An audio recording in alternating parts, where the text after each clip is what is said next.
আমি ভালো আছি না মেয়েটার বিয়ে ঠিক করছি তো এটা 5 লাখ টাকা যৌতুক দেওয়া লাগবো এখানে এত টাকা পয়সা তো নাই কে আবার মেয়েটার বিয়ে দিতে 3 লাখ টাকা লাগবো 8 লাখ টাকা যাবো গা এনে কাজ কর গ্রামে থেকে কিছু টাকা উড়াই আমার দে পরে আমি দিয়ে দিব নি খায় এত কাম নাই গ্রামে থেকে করে টাকা উড়াই দে আমি তো এত ঠিকই নাই বুঝো নাই এর আগে ভিক্ষা করছি দুনিয়ার টাকা পয়সা কামাই করে তোমাকে করে দিছি এখন নিজে নিজে বুঝি আমি চাকরি নিছি টাকা পয়সা দিহাম না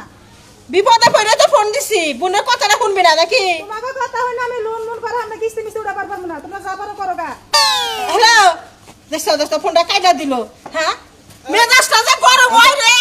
কি হইছে বউলালে কথা সকা পুরালে কি সাথে করতেছি তোমার তো কোনো ভালো ধরে চিন্তা ভাবনা নাই কে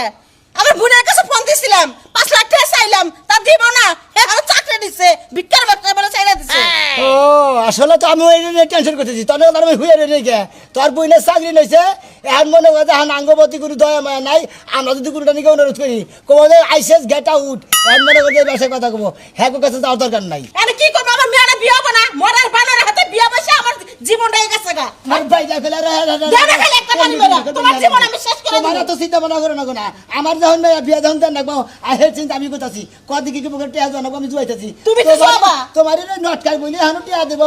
2 লাখ গেলে ভিক্ষা করাইছাও এখন মোর চোখ ফুলা গেছে গা বুঝছাও কি সব পুরাই তো যাবো চোখ ফুলা গেলি বারে উড়াল বেরে ভাষা ছাইরা জায়গা কম টাকা তাই না খাওয়াই নাই বোনের কাছে আবার হ্যাঁ বোনের নামে দুর্নাম করতে ওই চলতে শালি ওই শালি তোর বোনের কাছে দিয়ে কয়টা এনে খিলেছে হ্যাঁ? তোর বোনের দাবিতে খিলে বিয়া দিতে গেলে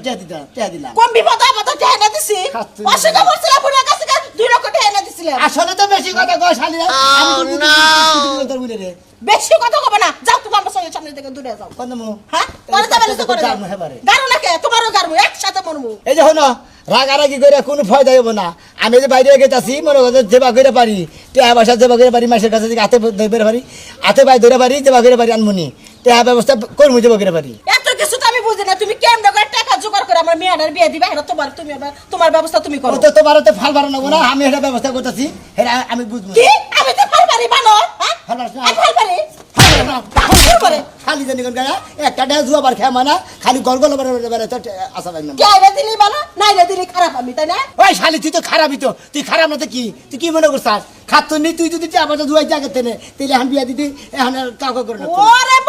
বাবা কই কি আমি কে বসে জোগাম না তুমি জোগাইতে খালি কামাই করে আনছে আর ইলশা মাছ অমুক মাছ গরুর গোস্ত খাসির গোস্ত ফকিরের বইয়া এত ব্যথা খাবার মধ্যে রেখে শালি করে দরকার খাওয়া খাওয়া দাম হইছাস আর এখন মেয়ে বিয়ে দিনে টাকা নাই খামো না কি করব আমার ইলিশ মাছ খাবে মন চলে খামো না দা, আর দা, কোনে দা, গেছস দা। আবার ভিক্ষা করে বাদ কোন আজকে দেবা ভিক্ষা করবো না আজকে ব্যাগের বাচ্চা তো মোটে টাকা পয়সা সাবান নিয়ে ভিক্ষা ছাড়া তো লাড়ি দিয়ে ফে যাও খাদ্য সাবান নিয়ে যাবো লাড়ি দিয়ে তো যাও তো বাচ্চারা তুমি আবার মাছের গোড় বাদ করে দিবারও পারো না নিয়ে গেলে মানুষ ভিক্ষা ফকির মিনিট মনে করবো আজকে সাজু সাইবার যাবে বলে আচ্ছা, হ্যাঁ ঠিক লাড়ি আছে। দিয়ে কি করবা দেশ শুনে যাইও গেলাম আমি। আর তাড়াতাড়ি করে আইসো কে বসে জুগায় ব্যবস্থা করে তারপর বাইতে ফিরো নালে ফিরো না শয়তান বানর কোথাকার কথা কইবার গেলে আমি খারাপ হয়ে যাই